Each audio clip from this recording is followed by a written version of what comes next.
Hello दोस्तों, कैसे हैं आप सब। आई होप आप सब बढ़िया होंगे। दोस्तों आज हम लोग इस वीडियो में SSC MTS plus CRPF STM यानी कि सीआरपीएफ हेड कांस्टेबल मिनिस्ट्रियल जो कि दोस्तों प्रीवियस ईयर क्वेश्चन 2023 देखने वाले हैं। दोस्तों हम लोग एसएससी एमटीएस का इसमें प्रीवियस ईयर क्वेश्चन भी पढ़ा हुआ दोस्तों, और सीआरपीएफ एसटीएम जो कि दोस्तों आपका 2023 में आपका पेपर हुआ है, उनमें से दोस्तों क्वेश्चन हम लोग कुछ छाँट कर इस वीडियो में डाले हुए हैं दोस्तों, जो कि दोस्तों एक्सपेक्टेड क्वेश्चन है, यानी कि दोस्तों संभावित प्रश्न है। और दोस्तों किसके लिए दोस्तों, एसएससी एमटीएस और सीजीएल 2023 वालों के लिए बहुत ही इंपॉर्टेंट वीडियो है। तो दोस्तों आप लोग इस वीडियो में पूरा ध्यान से देखो, बने रहिए दोस्तों। वीडियो में आपको किसी भी क्वेश्चन का आंसर पहले से पता दोस्तों, आप लोग कमेंट बॉक्स में लिख सकते हैं दोस्तों क्वेश्चन वही सेम नहीं पूछेगा दोस्तों, लेकिन उससे संबंधित दोस्तों क्वेश्चन पूछेगा दोस्तों। इसीलिए दोस्तों हम लोग सभी क्वेश्चन एक्स्ट्रा फैक्ट सहित दोस्तों डिस्कस करेंगे। तो दोस्तों बिना समय गए वीडियो करते हैं स्टार्ट।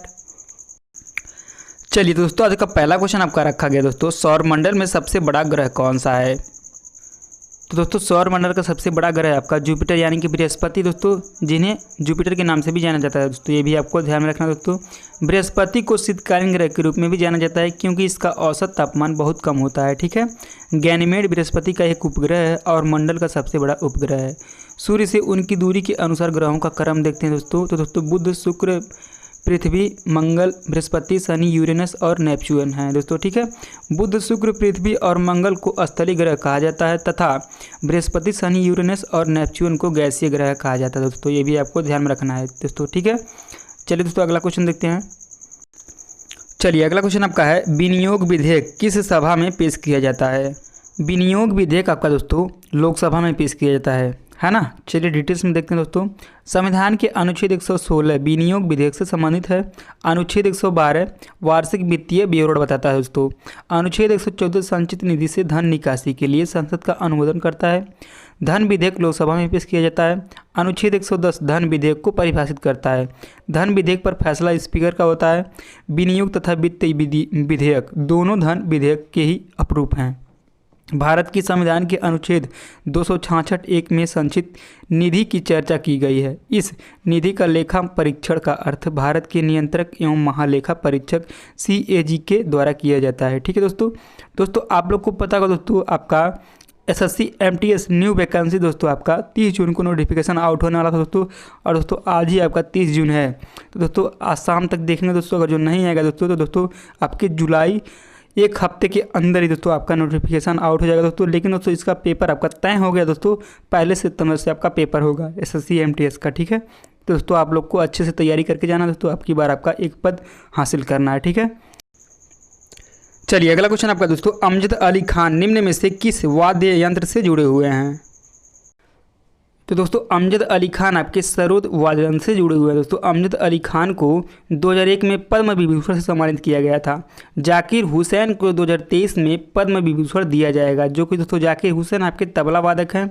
बिस्मिल्लाह खान जो कि दोस्तों शहनाई वादक हैं, 2001 में भारत रत्न मिला था दोस्तों इन्हें। ठीक है, पंडित रविशंकर सितार वादक हैं, जो कि दोस्तों 1999 में इन्हें भारत रत्न मिला था।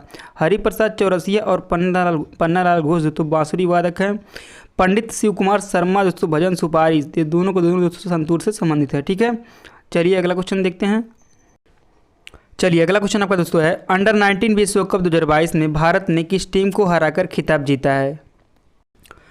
तो दोस्तों भारत ने फाइनल में इंग्लैंड को हराकर 5वां खिताब जीता है। इसके पहले दोस्तों 2000, 2008, 2012 और 2018 में ट्रॉफी जीती थी दोस्तों। 5वां आपका 2022 में जीता है, जो कि दोस्तों इंग्लैंड को हराकर। ठीक है, ICC अंडर 19 विश्व कप 2022 के फाइनल के player of the match Bharat के ही राज अंगद, जो कि दोस्तों ऑलराउंडर थे, उन्हें ही मिला दोस्तों प्लेयर ऑफ द मैच। ठीक है, प्लेयर ऑफ द सीरीज दोस्तों साउथ अफ्रीका के डेवाल्ड ब्रेविस को मिला है। ठीक है, चलिए अगला क्वेश्चन देखते हैं। चलिए अगला क्वेश्चन आपका दोस्तों है, 42वां संविधान संशोधन के तहत कितने मौलिक कर्तव्य जोड़े गए थे। चलिए थोड़ा ध्यान दीजिएगा दोस्तों, 1976 के 42वें संविधान संशोधन अधिनियम द्वारा 10 मौलिक कर्तव्यों की सूची को संविधान में शामिल किया गया था। ठीक है, 86वें संविधान संशोधन अधिनियम 2002 द्वारा एक और मौलिक कर्तव्य जोड़ा गया था, जो कि दोस्तों अब भारतीय संविधान में कुल दोस्तों 11 मौलिक कर्तव्य हैं। भारत के संविधान में 86वें संविधान संशोधन में शिक्षा के अधिकार को मौलिक अधिकार के रूप में प्रदान किया गया है। संविधान के 86वें संविधान संशोधन ने भारतीय संविधान में भाग 4A अनुच्छेद 51A में जोड़ा गया है। ठीक है, मौलिक कर्तव्य प्रकृति में गैर न्यायिक है। मौलिक कर्तव्य सोवियत संघ के तत्कालीन संविधान पर आधारित है। मौलिक कर्तव्यों को सोलसिंग समिति की सिफारिश पर भारतीय संविधान में शामिल किया गया था। ठीक है दोस्तों, चलिए अगला क्वेश्चन देखते हैं।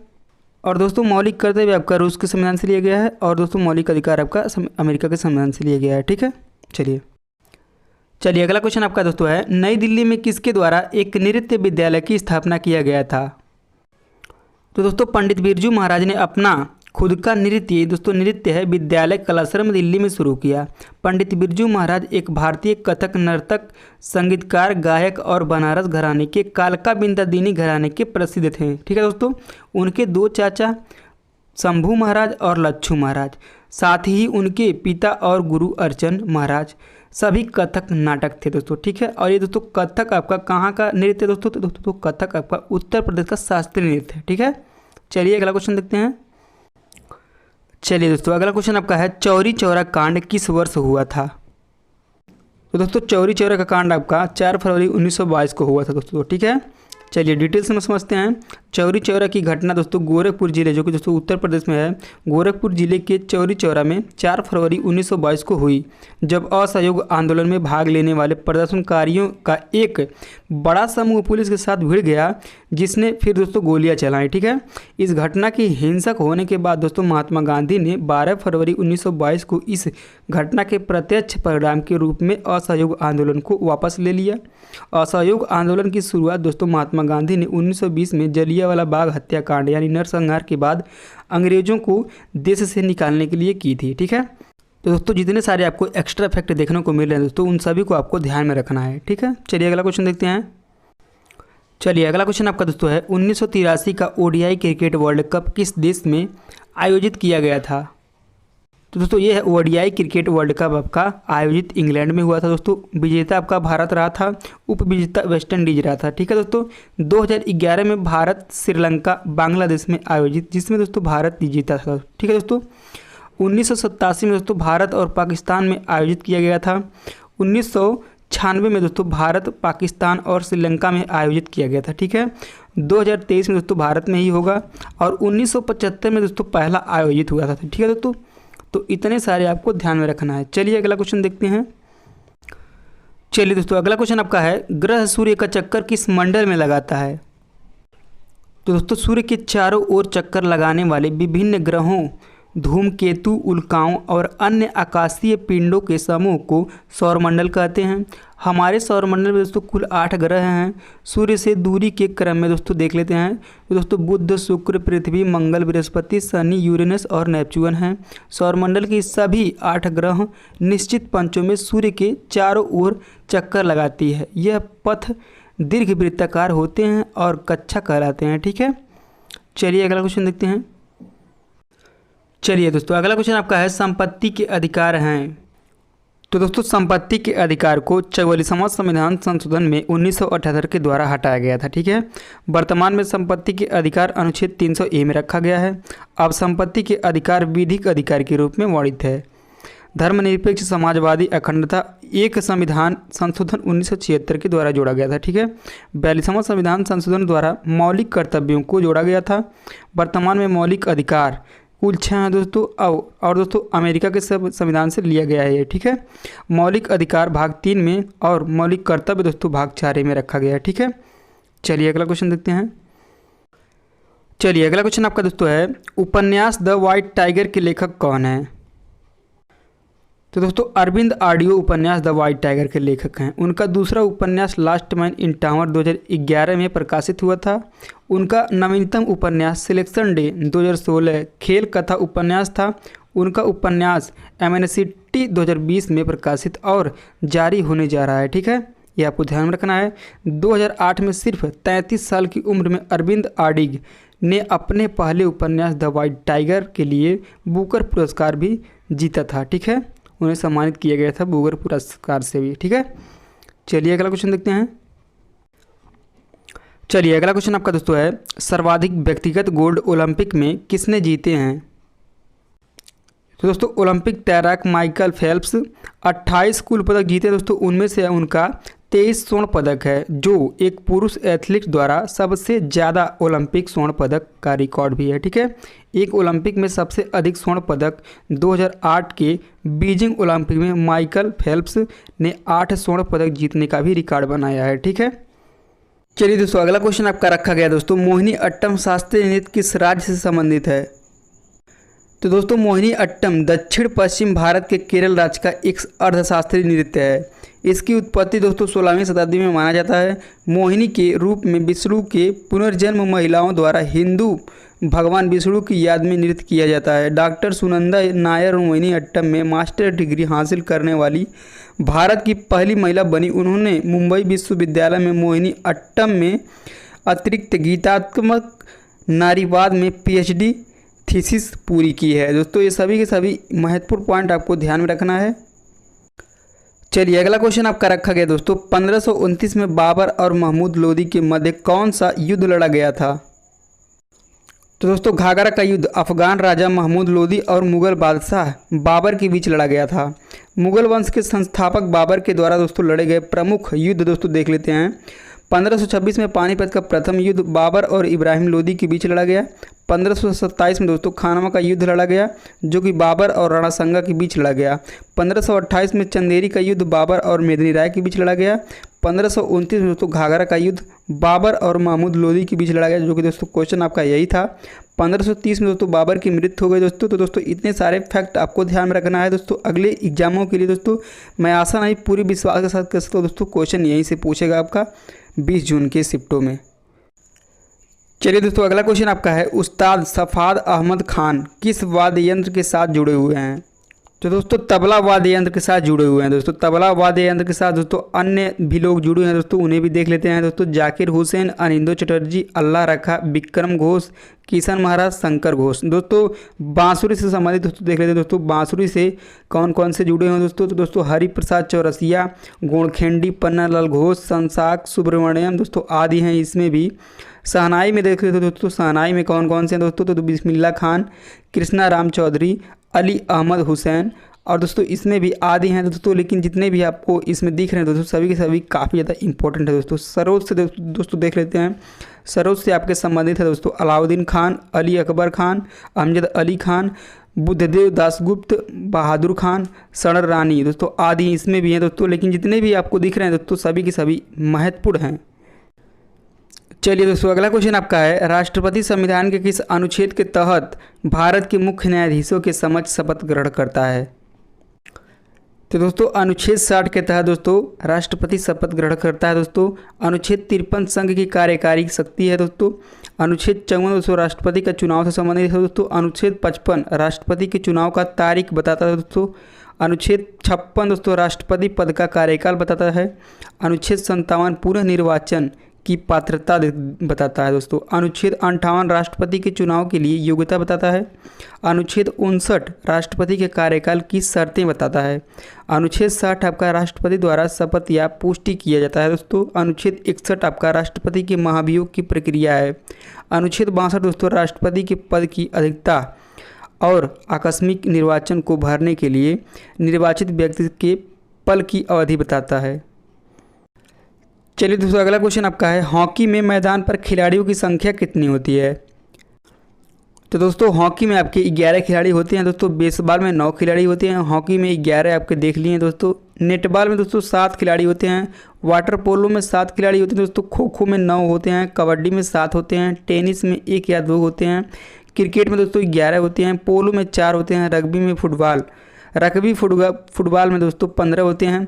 बास्केटबॉल में 5 होते हैं। बॉक्सिंग में 1 होते हैं। लॉन टेनिस में 1 या 2 होते हैं। चेस में दोस्तों 2 होते हैं। फुटबॉल में दोस्तों 11 होते हैं। वॉलीबॉल में 6 होते हैं दोस्तों। टेबल टेनिस में 1 या 2 खिलाड़ी होते हैं दोस्तों। इतने सारे आपको ध्यान में रखना है, क्योंकि यहाँ से भी क्वेश्चन हर एक शिफ्ट में देखने को मिल ही रहा है। चलिए अगला क्वेश्चन आपका है, भारतीय संविधान की 8वीं अनुसूची में कितनी भाषाएं सम्मिलित हैं? तो दोस्तों कुल भाषाएं आपकी 22 शामिल हैं दोस्तों। असमिया, बंगाली, गुजराती, हिंदी, कन्नड़, कश्मीरी, कंकड़ी, मलयालम, मणिपुरी, मराठी, नेपाली, उड़िया, पंजाबी, संस्कृत, सिंधी, तमिल, उर्दू, बोंडो, संथाली, मैथिली और डोगरी। दोस्तों ये सभी की सभी भाषाएं पूरे 22 हैं जो कि दोस्तों शामिल हैं 8वीं अनुसूची में। दोस्तों प्रारंभ में 14 भाषाओं और संविधान में शामिल किया गया था। दोस्तों 1967 की 21वीं संशोधन अधिनियम ने सिंधी भाषा जोड़ा गया था। दोस्तों ये भी आपको ध्यान में रखना है। चलिए दोस्तों अगला क्वेश्चन आपका है, अक्टूबर 2022 तक कुल मौलिक कर्तव्यों की संख्या कितनी है? तो दोस्तों वर्तमान में अनुच्छेद 51A के तहत दोस्तों वर्णित 11 मौलिक कर्तव्य हैं, जिनमें से 10 को 42वें संविधान संशोधन 1976 के माध्यम से जोड़ा गया था, जबकि 11वें मौलिक कर्तव्यों को वर्ष 2002 में 86वें संविधान संशोधन के जरिए संविधान में शामिल किया गया था। भारतीय संविधान का भाग 4A मौलिक कर्तव्यों से संबंधित है। दोस्तों मौलिक कर्तव्य रूस के संविधान से लिया गया। दोस्तों ये भी आपको ध्यान में रखना है दोस्तों। चलिए दोस्तों अगला क्वेश्चन आपका है, हवा और गैस की आर्द्रता मापने वाले यंत्र को क्या कहते हैं? तो दोस्तों उसे आपके आर्द्रता मापी यानी कि हाइग्रोमीटर कहते हैं। एरोमीटर दोस्तों इस उपकरण का उपयोग वायु एवं गैस का भार तथा घनत्व ज्ञात करने के लिए किया जाता है। अमीटर दोस्तों अमीटर का प्रयोग दोस्तों इस उपकरण का उपयोग विद्युत धारा को मापने के लिए किया जाता है। दोस्तों अल्टीमीटर का उपयोग दोस्तों अल्टीमीटर इस उपकरण का उपयोग दोस्तों उड़ते हुए विमान की ऊंचाई मापने के लिए किया जाता है। दोस्तों एनीमोमीटर दोस्तों इस उपकरण का उपयोग हवा की शक्ति तथा गति को मापने के लिए किया जाता है। दोस्तों ऑडियोमीटर दोस्तों यह उपकरण ध्वनि की तीव्रता मापने में काम आता है। तो दोस्तों इतने सारे आपको ध्यान में रखना है। चलिए अगला क्वेश्चन आपका है दोस्तों, गिरी वन्य जीव अभ्यारण्य निम्नलिखित में से किस जानवर के संरक्षण के लिए जाना जाता है? तो दोस्तों ये आपका एशियाई शेरों के लिए जाना जाता है। दोस्तों यह भारत के गुजरात राज्य में स्थित है। इसकी स्थापना दोस्तों 1965 में हुई थी। दोस्तों यहीं बात करें तो दोस्तों जिम कॉर्बेट नेशनल पार्क दोस्तों, तो जिम कॉर्बेट नेशनल पार्क आपका उत्तराखंड में स्थित है और ये दोस्तों रॉयल बंगाल टाइगर जानवर के नाम से जाना जाता है। दोस्तों प्रसिद्ध है। काजीरंगा राष्ट्रीय उद्यान दोस्तों ये असम का है। एक सिंह वाला गेंडा यहाँ प्रसिद्ध है। दोस्तों सुंदरवन राष्ट्रीय उद्यान दोस्तों पश्चिम बंगाल में है। यहाँ दोस्तों किस जानवर के लिए फेमस है? तो दोस्तों ये रॉयल बंगाल टाइगर के लिए फेमस है। और सरिस्का राष्ट्रीय उद्यान दोस्तों कहाँ का है? दोस्तों ये आपका राजस्थान का है। ये किस जानवर के लिए जाना जाता है दोस्तों? तो रॉयल बंगाल टाइगर के जानवर के नाम से जाना जाता है। दोस्तों कान्हा राष्ट्रीय उद्यान दोस्तों ये आपका मध्य प्रदेश का है। दोस्तों दलदल हिरण के नाम से जाना जाता है। दोस्तों ये रणथंभौर राष्ट्रीय उद्यान दोस्तों राजस्थान में है। दोस्तों ये बाघ के लिए फेमस है। दोस्तों कुछ और राष्ट्रीय उद्यान देख लेते हैं दोस्तों, क्योंकि ये टॉपिक बहुत ही इंपॉर्टेंट दोस्तों, यहाँ से भी क्वेश्चन हर एक सीटों में देखने को मिल रहा है। तो दोस्तों बांदीपुर राष्ट्रीय उद्यान दोस्तों ये कर्नाटक में स्थित है दोस्तों और ये बाघ के लिए फेमस है। टाडोबा अंधारी राष्ट्रीय उद्यान दोस्तों ये महाराष्ट्र में स्थित है। दोस्तों ये भी आपके बाघ के लिए फेमस है। नामदाफा राष्ट्रीय उद्यान दोस्तों ये अरुणाचल प्रदेश में स्थित है। दोस्तों ये तेंदुआ बाघ के लिए फेमस है। मानस राष्ट्रीय उद्यान दोस्तों ये असम में है। ये पिग्मी हॉन्ग वाटर बफेलो के लिए प्रसिद्ध है। दाची गाम दोस्तों राष्ट्रीय उद्यान जम्मू कश्मीर का है। दोस्तों ये कश्मीरी हिरण के लिए फेमस है। हेमिस नेशनल पार्क दोस्तों ये जम्मू कश्मीर में है। ये दोस्तों हिम तेंदुआ के लिए फेमस है। पेरियार राष्ट्रीय उद्यान दोस्तों ये केरल का है दोस्तों ये, और ये हाथी के लिए फेमस है। दोस्तों इतने सारे आपको ध्यान में रखना है उद्यानों से संबंधित। चलिए अगला क्वेश्चन आपका है दोस्तों, निम्नलिखित में से कौन सा एक मौलिक अधिकार का उदाहरण है? दोस्तों अगर जो आपका एग्जाम नहीं हुआ दोस्तों 20 जून को आपका एग्जाम है दोस्तों, ये वीडियो आपके लिए बहुत ही ज़्यादा इंपॉर्टेंट है दोस्तों। और जितने भी क्वेश्चन इस वीडियो में पड़े हुए हैं दोस्तों मिस मत करिएगा दोस्तों, सभी के सभी क्वेश्चन देख कर जाइएगा। संविधान के दोस्तों देख लेते दोस्तों, संविधान के भाग 3 में दोस्तों अनुच्छेद 12 से लेकर 35 तक में मौलिक अधिकारों का वर्णन है। भाग 3 को भारत का मैग्ना कार्टा भी कहा जाता है दोस्तों, ये क्वेश्चन कई बार आया है दोस्तों। मौलिक अधिकार वर्तमान में कुल 6 हैं दोस्तों। कौन कौन से हैं दोस्तों? पहला आपका समानता का अधिकार जो कि दोस्तों अनुच्छेद 14 से लेकर 18 तक वर्णित है। दूसरा आपका है स्वतंत्रता का अधिकार जो कि दोस्तों अनुच्छेद 19 से लेकर 22 तक वर्णित है। तीसरा आपका है शोषण के विरुद्ध अधिकार जो कि दोस्तों अनुच्छेद 23 से लेकर 24 तक वर्णित है। चौथा आपका है धर्म की स्वतंत्रता का अधिकार जो कि दोस्तों अनुच्छेद 25 से लेकर 28 तक वर्णित है। पाँचवा आपका संस्कृत और शिक्षा का अधिकार जो कि दोस्तों अनुच्छेद 29 से लेकर 30 है। और छठा आपका है संवैधानिक उपचारों का अधिकार जो कि दोस्तों अनुच्छेद 32 में दोस्तों। और दोस्तों एक मौलिक अधिकार आपका हटाया गया दोस्तों, वो दोस्तों कौन सा है? संपत्ति का अधिकार। चलिए दोस्तों अगला क्वेश्चन आपका है, भारत की सीमा कितने देशों से लगती है? तो दोस्तों भारत की सीमा कुल 7 देशों से मिलती है, जिनमें दोस्तों पाकिस्तान 3323 किलोमीटर की सीमा साझा करता है और चीन दोस्तों 3488 किलोमीटर सीमा साझा करता है। नेपाल दोस्तों 1751 किलोमीटर सीमा साझा करता है। अफगानिस्तान दोस्तों 106 किलोमीटर सीमा साझा करता है। भूटान दोस्तों 1643 किलोमीटर सीमा साझा करता है। म्यांमार दोस्तों 699 किलोमीटर सीमा साझा करता है दोस्तों। और बांग्लादेश दोस्तों 4096 किलोमीटर सीमा साझा करता है। तो दोस्तों यहाँ से एक और भी फैक्ट ध्यान रखिए दोस्तों, सबसे ज़्यादा सीमा साझा करने वाला देश दोस्तों बांग्लादेश है और सबसे कम दोस्तों अफगानिस्तान है। भारतीय सीमा की कुल लंबाई दोस्तों 22,716 किलोमीटर है दोस्तों, कुछ पॉइंट में भी है दोस्तों, तो दोस्तों उसे भी आप लोग देख लीजिएगा। इसमें दोस्तों स्थलीय लंबाई देख लेते दोस्तों 15,200 किलोमीटर दोस्तों, और तटीय सीमा द्वीप प्रदेशों सहित दोस्तों लंबाई दोस्तों 7,516 किलोमीटर है दोस्तों। इतने सारे आपको ध्यान में रखना दोस्तों, यहाँ से भी क्वेश्चन देखने को मिला है पिछले एग्जामों में दोस्तों। चलिए दोस्तों अगला क्वेश्चन आपका है, निर्माण के तरीके के आधार पर कौन सा चट्टान का रूप नहीं है। तो दोस्तों पहले हम लोग देख रहे थे दोस्तों कौन से हैं दोस्तों, आग्नेय शैल, अवसादी शैल, रूपांतरिक शैल। आग्नेय शैल दोस्तों मैग्मा और लावा के जमने से आग्नेय चट्टान का निर्माण होता है, जैसे दोस्तों ग्रेनाइट और बेसाल्ट। अवसादी शैल इसे द्वितीय चट्टान कहा जाता है दोस्तों, जैसे बलुआ पत्थर, चूना पत्थर। रूपांतरिक शैल दोस्तों कायलाइट, सिस्ट, नीस, क्वार्टजाइट और मार्बल दोस्तों कहा जाता है। चलिए दोस्तों अगला क्वेश्चन आपका है, सितारा देवी किस नृत्य शैली से संबंधित हैं। तो दोस्तों सितारा देवी आपके कथक नृत्य से संबंधित हैं दोस्तों। सितारा देवी को 1969 में संगीत नाटक अकादमी मिला दोस्तों। 1973 में पद्मश्री पुरस्कार मिला दोस्तों। कथक से प्रमुख कलाकार देख लेते दोस्तों, लच्छू महाराज, अच्छन महाराज, शंभू महाराज, जमयाती जोशी, सितारा देवी, चंद्रलेखा, शोभना नारायण, गोपी कृष्ण, बिरजू महाराज, सुखदेव महाराज, मालविका सरकार दोस्तों आदि हैं, लेकिन इतने सारे आपको ध्यान में रखना है। चलिए दोस्तों अगला क्वेश्चन आपका है, ब्रह्म समाज के संस्थापक कौन थे। तो दोस्तों इसकी स्थापना 20 अगस्त 1828 राजाराम मोहन राय ने कोलकाता में की थी दोस्तों।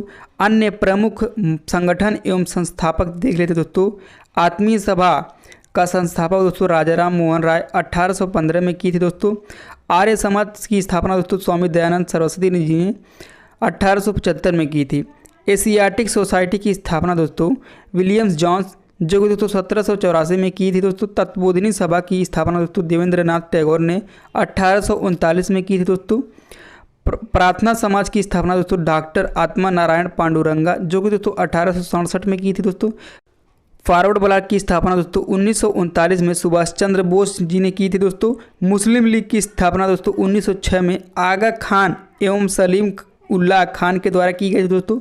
रामकृष्ण मिशन की स्थापना दोस्तों 1897 में स्वामी विवेकानंद के द्वारा की गई थी दोस्तों।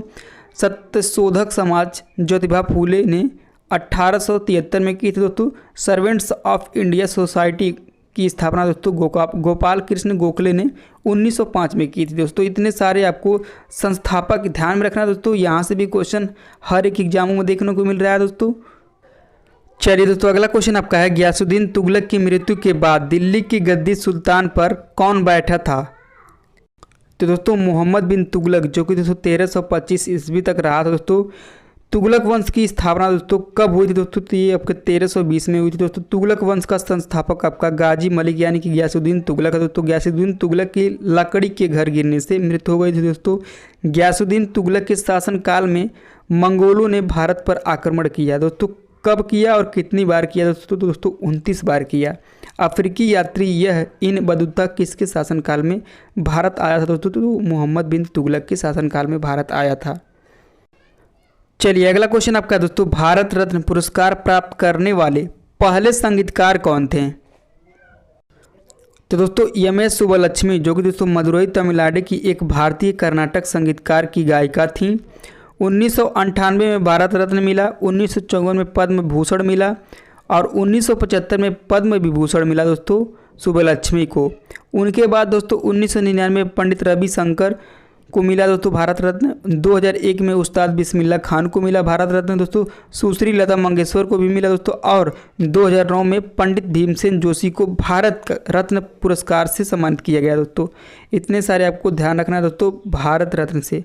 और दोस्तों वह 1974 में एशिया का नोबेल पुरस्कार पाए जाने वाला रमन मैग्सेस पुरस्कार पाने वाली पहली भारतीय संगीतकार हैं। वह भारत की पहली थी जिन्होंने 1966 में संयुक्त राष्ट्र महासभा में प्रदर्शन किया। MS सुब्बलक्ष्मी।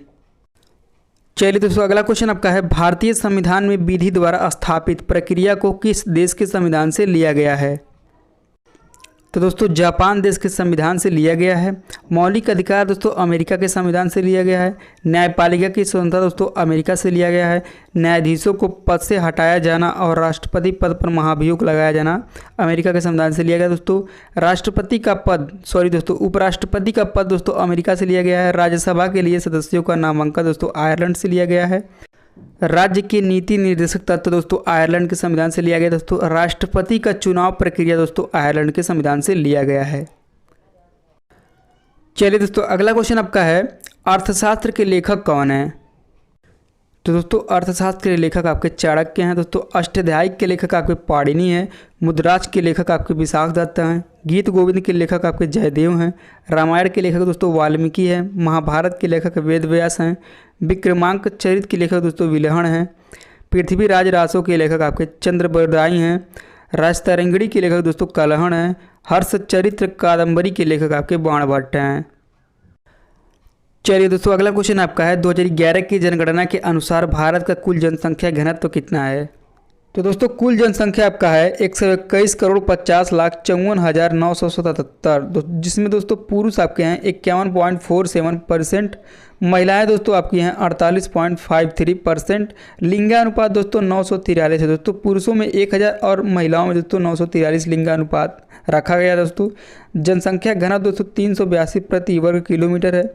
दशकीय वृद्धि दर दोस्तों 17.7% है। वार्षिक वृद्धि दर दोस्तों 1.64% है। साक्षरता दोस्तों 73% कुल है, जिसमें पुरुष दोस्तों 80.09% है। महिलाओं दोस्तों 64.6% है। चलिए दोस्तों अगला क्वेश्चन आपका है, निम्नलिखित में से किस वंश के द्वारा दिल्ली पर शासन नहीं किया गया था? तो दोस्तों दिल्ली पे राज करने वाले वंशों की क्रम देख लेते दोस्तों। तो दोस्तों गुलाम वंश, खिलजी वंश, तुगलक वंश, सैयद वंश, लोधी वंश। दोस्तों दिल्ली सल्तनत का कार्यकाल दोस्तों 1206 से लेकर 1526 तक रहा दोस्तों। गुलाम वंश के संस्थापक आपके कुतुबुद्दीन ऐबक है दोस्तों। और खिलजी वंश के संस्थापक आपके जलालुद्दीन खिलजी हैं। और दोस्तों तुगलक वंश के संस्थापक आपके गियासुद्दीन तुगलक हैं। और दोस्तों सैयद वंश के संस्थापक आपके खिजर खान हैं। और दोस्तों लोधी वंश के संस्थापक आपके बहलोल लोधी हैं। सबसे अधिक दिन तक शासन तुगलक वंश ने किया था दोस्तों। अलाउद्दीन खिलजी को सिकंदर ए सानी कहा जाता है दोस्तों, ये भी आपको ध्यान में रखना है, कई बार पूछा गया है। तुर्कान ए चहलगानी, इल्तुतमिश और बाजार नियंत्रण प्रणाली अलाउद्दीन खिलजी को कहा जाता है दोस्तों। तैमूर पर आक्रमण दोस्तों नसरुद्दीन मोहम्मद तुगलक 1398 ईस्वी में की थी दोस्तों। इतने सारे फैक्ट आपको ध्यान में रखना है। चलिए दोस्तों अगला क्वेश्चन है आपका, पानीपत का तृतीय युद्ध कब हुआ था?